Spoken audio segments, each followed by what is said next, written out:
It's been awesome having a great spring. 12th practice is in the books. As we've been trying to put this defense together, the objective is to be able to see our guys play fast, to play intelligent, and then also to play tough. And I look at, as far as the situations Coach Elliott has put our group through, again, it's been physical, across the board, up front, linebackers, DBs. We've got to, again, establish a culture as far as tackling.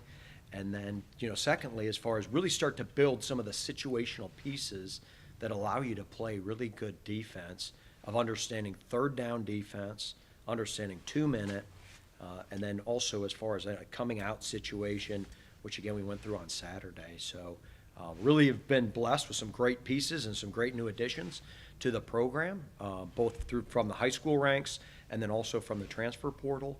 And it's been a fun group to work with. What does the added depth you have on the line allow you to do defensively that maybe you haven't been able to do in the past when the numbers were down? Yeah, you'd love to rotate multiple guys at each of those spots. If you can keep snap counts somewhere between 35 to 40, you're fresher. And then particularly as you go deeper in the season and you play in that competitive ACC schedule, it allows you to, again, just to continue to make sure you're putting great bodies out there, and then there's no one that wears down. So that's what's exciting. And then also what you do is hopefully you can add a few different pieces as far as packages as you try to play to each young man's strengths. You obviously reinforce the D-line, like you just said, but when you focus in on the edges specifically on working on that pass rush, what first intrigued you of, Kazim Moore, Melton, and Fisher Kamek? What was that you saw in film that you wanted to add on the D-line? Yeah, the number one thing you're looking for when you evaluate, you're looking for athleticism, but then football players, and that's what all three of those young men are. They're really good football players, and they find a way to be around the ball.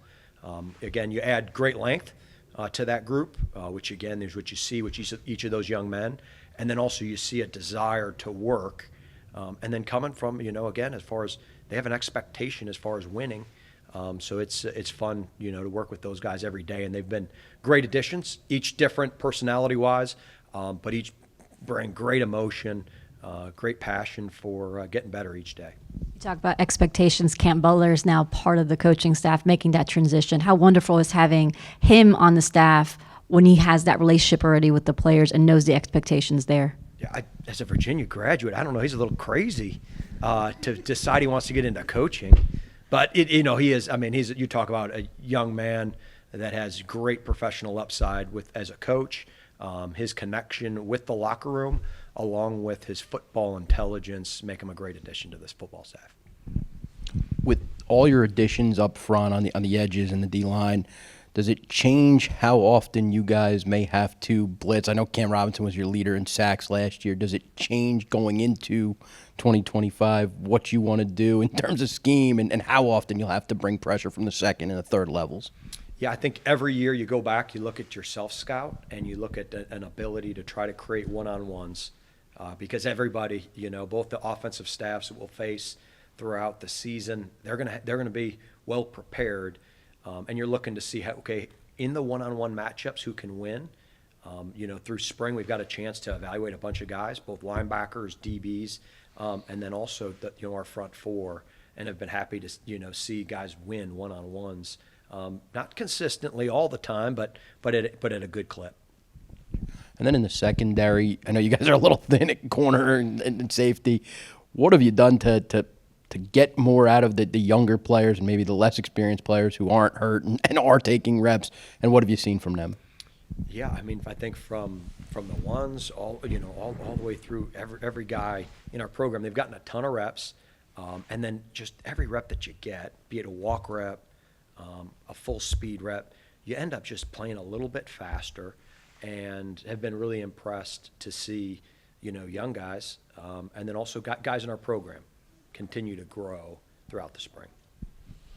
You've talked a bunch about rebuilding at corner kind of in all the years you've been here. It seems like you've had to reload that spot.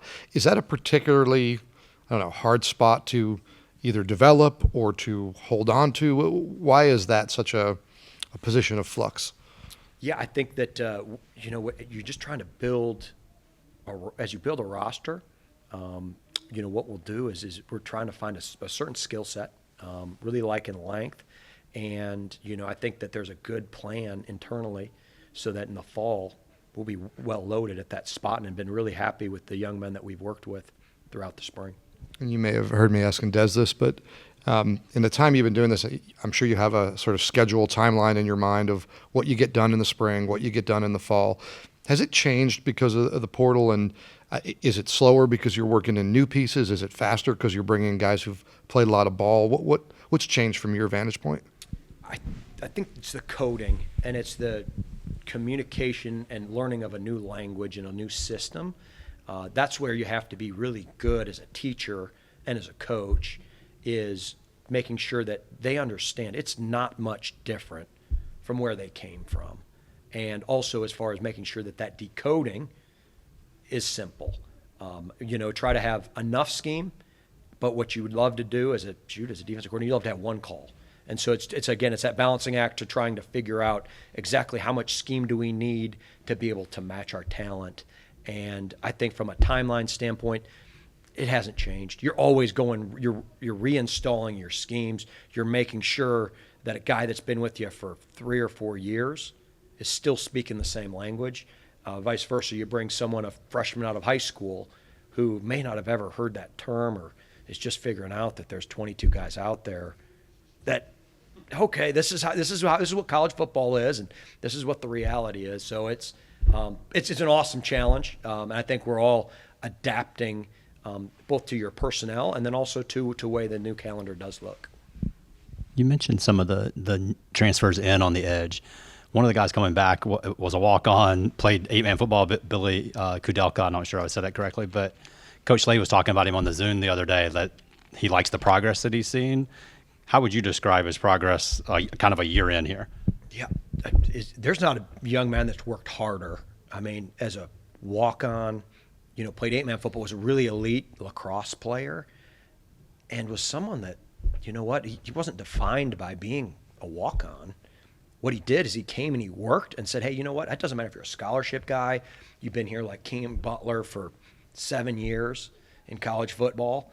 I'm going to go compete and I'm going to go win. And it's that competitive spirit that fires you up and it excites you. And it makes him a great teammate, and it makes him a great part of this program. You mentioned earlier tackling culture. How have you seen that grow over your 3 years here? Is it farther along than when you first got here, how you want it to look? Yeah, I think you're always working on that. And it's a fundamental that as you try to instill, culture defensively, it's physicality as far as getting off of blocks and then ultimately finishing. And we talk about our number one defensive scheme that we have is finish on the ball. If we'll communicate well and we'll finish on the football, which is ultimately tackling, and then also ball disruption, we'll be a good defensive unit. Have been really, really proud of our guys and the staff as far as putting them through tough situations and then also doing a good job in scrimmages of downing the ball.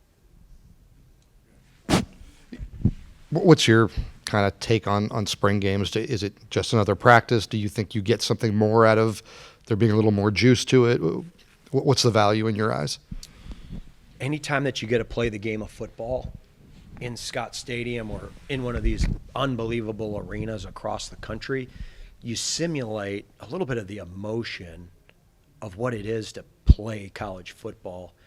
And that's why it's important for us as a program to go out and compete, to be able to, again, with particularly limited opportunities to do so, for guys, young guys particularly, to get into the stadium so that they're not wowed by the stadium or the video board. And they got to put that jersey on, which feels a little bit tighter than that practice jersey.